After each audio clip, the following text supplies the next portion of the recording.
might think getting ahead of 99% of people comes down to hard work, perseverance, or talent. But the truth is, most people are missing the real key: emotional mastery.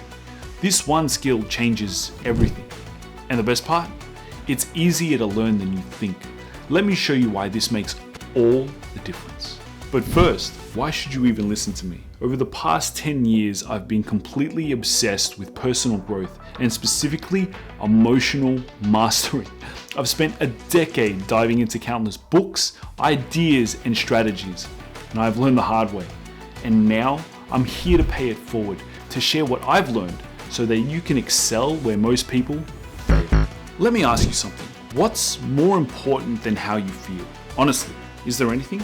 Sure, there are other important things in life, but day to day, your emotions shape your decisions, your relationships, your productivity, and even your happiness. And if your emotions are running unchecked, it's like having a backseat driver steering your life. But when you master them, everything shifts. The good news is, emotional mastery is easier than you think. It's a skill that anyone can develop, and once you do, it sets you apart from 99% of people who are stuck being controlled by their emotions. Let's start with this. What is emotional mastery? At its core, emotional mastery is the ability to recognize your emotions, understand what they're trying to tell you, and decide how you want to respond. It's not about suppressing your feelings or pretending that they don't exist.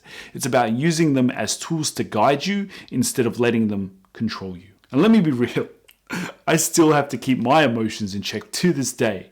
Mastery doesn't mean perfection. Sometimes my impulses still get the best of me. But the difference is emotional mastery gives me the ability to control my responses most of the time. It's a lifelong process. It's about progress, not perfection. But here's the thing. Most people don't bother. They don't even realize it's possible to be in control of their emotions, or they just throw their hands up and say, hey, that's just how I am.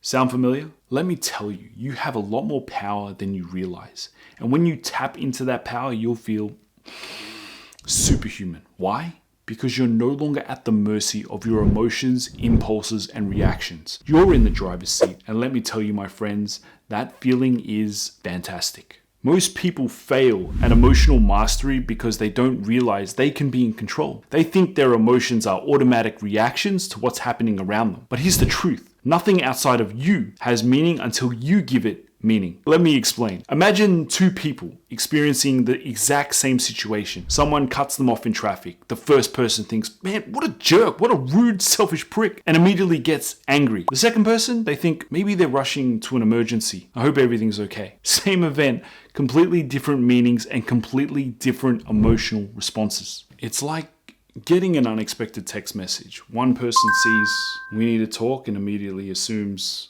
oh no, something's wrong. Whoa. What did I do? I've been guilty of that. Another person might think, okay, hey, there's something important they have to tell me. Let's see what it is. The same message, but how you interpret it changes how you feel. Your emotions work the same way. They're signals, not commands. And here's the best part. Mastering your emotions doesn't cost you anything. No fancy tools, no expensive courses, just you. A willingness to be open, the desire to take action. The best way to start? Write it down. Seriously, there's something so powerful about putting pen to paper. It makes it real, like you're taking your thoughts out of your head and make them tangible. But hey, if you're thinking, I don't have a notebook right now, no worries. Use your phone, just jot it down. The key is to start no matter what you've got. So what meaning are you giving to the events in your life? And is that meaning helping you or hurting you? And how do you change that meaning when it doesn't serve you? Let's break it down. And look, if this is making you think differently about your emotions, let me know. What's one situation where you wish you would have handled it better with better control? Or if you think this is all just heboo-jiboo, tell me why. I'd love to hear your perspective. It all starts with awareness. Just noticing how you feel in any given moment. The simple act of awareness is enough to interrupt your autopilot responses. It allows you to pause, dig deeper, and ask yourself, what's really going on here? And from there, you can make a choice to respond in a way that serves you instead of just reacting. Imagine this. Instead of snapping back in frustration, you pause and realize I'm not really angry, I'm just overwhelmed. And that small shift, becoming aware of what's really happening, gives you the power to fix it, to make it better. Let's put emotional mastery into practice with something simple but incredibly effective. This week, I want you to do this. Write down all the emotions you experience, every single one, the good, the not so good, and everything in between. Keep track of them in a notebook or even just use your phone. Once you've got your list, we're going to categorize these emotions. Why? Because even though it might feel like there are countless emotions, they all fit into just 8 categories. Joy, happiness and pleasure. Trust, safety and reliability in others. Fear, responses to perceived threats. Surprise, reactions to unexpected events. Sadness, feelings of loss or disappointment. Anticipation, expectation or excitement about the future. Anger, responses to perceived injustices or frustration. And disgust, responses to things that are offensive or unpleasant. Now, what I want you to do is, if you can write this down, there's something powerful that happens when you take thoughts out of your head and put them on paper. It's like telling your brain, hey, this is important to me. It creates focus, helps you process, and makes it easier to follow through. But look, I get it. Maybe you're lazy or you don't have a notebook nearby. That's fine. Just use your phone and type it out in your notes app. But don't skip this step. It matters more than you think. Here's the thing. Writing your emotions down isn't about pausing in the middle of a heated argument and pulling out your notebook like this. Imagine someone just called you a real prick. Are you going to be like, let me write this down and analyze how I feel about this? No, of course not.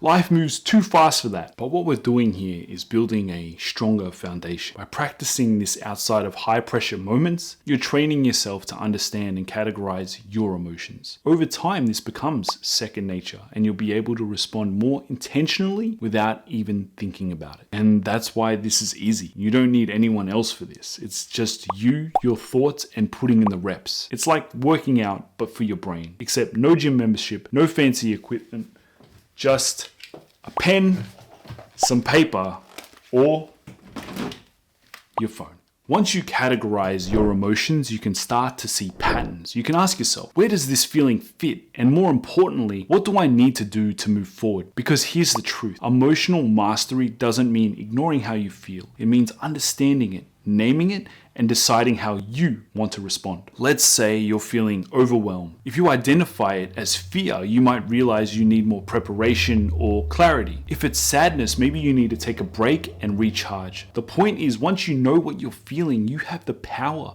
to decide how you want to feel and what actions will help get you there. Let me share a moment with you where emotional mastery truly made a difference for me. It was near the end of a breakup. My partner at the time was upset, angry, and frustrated, and she really went to town on me. It was a heated moment, and the easy thing to do would have been to react, to let my emotions take over and escalate the situation. But instead, I told myself, no, I need to remain calm here. I wanted to handle this situation with kindness and grace, no matter how much I was hurting or how unfair the situation felt. So I took a deep breath and I paused and reminded myself that reacting impulsively would only make the situation worse.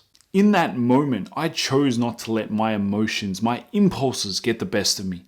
And because I stayed calm, the situation de-escalated. It didn't fix the breakup, of course, or take away the pain of everything ending, but I was proud of myself for how I handled it. I showed up as the person I wanted to be, someone who could control their emotions even in a tough moment. And let me tell you, that wasn't easy. Our emotions can get the better of us, especially in moments of stress or heartbreak. It's in those moments when reacting on impulses feels natural, and often it makes things worse. That's why emotional mastery matters so much. Emotional mastery truly is a skill that puts you ahead of 99% of people. And if you want to take this further, pair it with emotional resilience. That's how you handle life's toughest challenges with grace and even gratitude. Want to know more about resilience? Check out this video here. Most of us, including myself, aren't as emotionally tough as we think. But the good news is, you can get stronger. Thanks for watching, and I'll see you next time.